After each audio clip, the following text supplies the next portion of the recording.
श्री गणेशाय नमः. श्री गुरुदेव दत्त. अध्यात्मकथा या आपल्या पवित्र चॅनलमध्ये आपले मनपूर्वक स्वागत आहे. आज आपण श्री गुरुचरित्रातील अत्यंत भावपूर्ण आणि अंतर्मनाला स्पर्श करणारी कथा पाहणार आहोत. चांडाळ स्त्रीचा उद्धार. ही कथा आपल्याला सांगते की ईश्वराच्या दृष्टीने कोणताही मनुष्य उच्च किंवा नीच नसतो. खरी भक्ती, पश्चाताप आणि श्रद्धा असेल तर दत्तगुरू प्रत्येक जीवावर कृपा करतात. पूर्वी एका पवित्र तीर्थक्षेत्रात अनेक ब्राह्मण, ऋषीमुनी आणि साधू संत तपश्चर्या करत होते. त्या क्षेत्रात वेदांचे पठण, जप, यज्ञ आणि पूजा सतत चालत असे. ते संपूर्ण वातावरण अत्यंत शांत, पवित्र आणि भक्तिमय होते. एके दिवशी त्या ठिकाणी एक चांडाळ स्त्री आली. तिचे नाव कोणालाही माहीत नव्हते. तिचे केस विस्कटलेले होते, अंगावर फाटके कपडे होते आणि चेहऱ्यावर अत्यंत दुःख दिसत होते.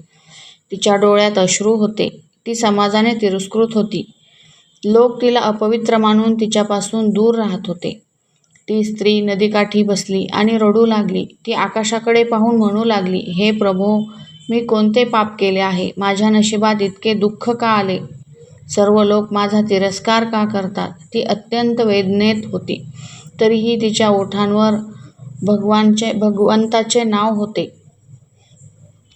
तेथे एक महान तपस्वी ऋषी आले.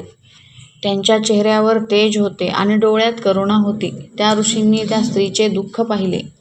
त्यांना तिची दया आली. ते तिच्याजवळ गेले आणि प्रेमाने म्हणाले, माते, तू इतकी दुःखी का आहेस? तेव्हा ती स्त्री रडत म्हणाली, गुरुवर्य, माझा जन्म चांडाळ कुळात झाला. लोक मला अपवित्र म्हणतात. कोणी माझ्याशी बोलत नाही. माझे जीवन दुःखाने भरले आहे. त्या ऋषींनी ध्यान लावले. त्यांना तिच्या पूर्वजन्माचे दर्शन झाले.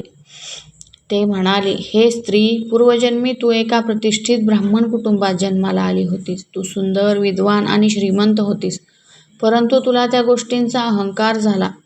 तू तुझ्या मातापित्यांचा अपमान केला, गुरुजनांचा आदर केला नाहीस, धर्मकर्माची थट्टा केलीस, गरीब आणि साधू लोकांना तुच्छ मानलेस. याच पापामुळे तुला हा जन्म प्राप्त झाला. हे ऐकताच ती स्त्री जोराने रडू लागली. ती ऋषींच्या चरणी पडली आणि म्हणाली, हे गुरुदेव, माझ्याकडून मोठे पाप झाले. आता माझा उद्धार होईल का? त्यावेळी तिच्या मनात खरा पश्चाताप निर्माण झाला होता. ऋषी शांतपणे म्हणाले, ईश्वर अत्यंत दयाळू आहेत. जो मनुष्य मनापासून पश्चाताप करतो त्याला भगवंत क्षमा करतात. तू श्रद्धेने भगवान दत्तात्रेयांचे नामस्मरण कर. सदाचाराने जीवन जग. अहंकार सोड. तू श्रद्धेने. त्या दिवसापासून ती स्त्री दररोज नदीत स्नान करू लागली. ती श्री गुरुदेव दत्त या नामाचा जप करू लागली. ती उपवास, सेवा आणि प्रार्थना करू लागली. लोक अजूनही तिचा तिरस्कार करत होते, पण तिची भक्ती दिवसेंदिवस वाढत होती. एके दिवशी ती स्त्री ध्यानात बसली असताना तिला दिव्य प्रकाश दिसला. त्या प्रकाशातून भगवान दत्तात्रेय प्रकट झाले. ती स्त्री आनंदाने रडू लागली. तिने दत्तगुरूंच्या चरणी मस्तक ठेवले. भगवान दत्तात्रेय म्हणाले, हे माते, तुझा पश्चाताप खरा आहे. तुझी भक्ती आम्हाला प्रिय झाली आहे. तुझे सर्व पाप नष्ट झाले आहेत. दत्तगुरूंच्या कृपेने तिचे मन पूर्ण शुद्ध झाले. शेवटी त्या स्त्रीला मोक्ष प्राप्त झाला. सर्व ऋषीमुनी तिच्या भक्तीचे कौतुक करू लागले. भक्तांनो, या कथेतून आपल्याला अत्यंत महत्त्वाचा संदेश मिळतो. अहंकार माणसाचा नाश करतो. मातापिता आणि गुरूंचा अपमान करू नये.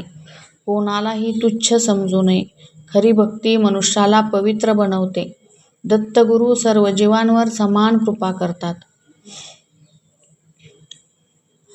भक्त हो, चांडाळ स्त्रीचा उद्धार ही कथा आपल्याला नम्रता, भक्ती आणि पश्चातापाचे सामर्थ्य शिकवते.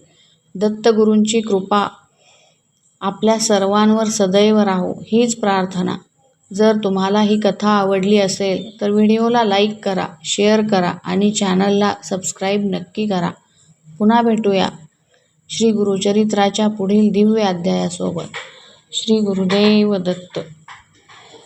दिगंबरा दिगंबरा श्रीपाद वल्लभ दिगंबरा. दिगंबरा दिगंबरा श्रीपाद वल्लभ दिगंबरा. दिगंबरा दिगंबरा श्रीपाद वल्लभ दिगंबरा. दिगंबरा दिगंबरा श्रीपाद वल्लभ दिगंबरा. दिगंबरा दिगंबरा श्रीपाद वल्लभ दिगंबरा. दिगंबरा दिगंबरा श्रीपाद वल्लभ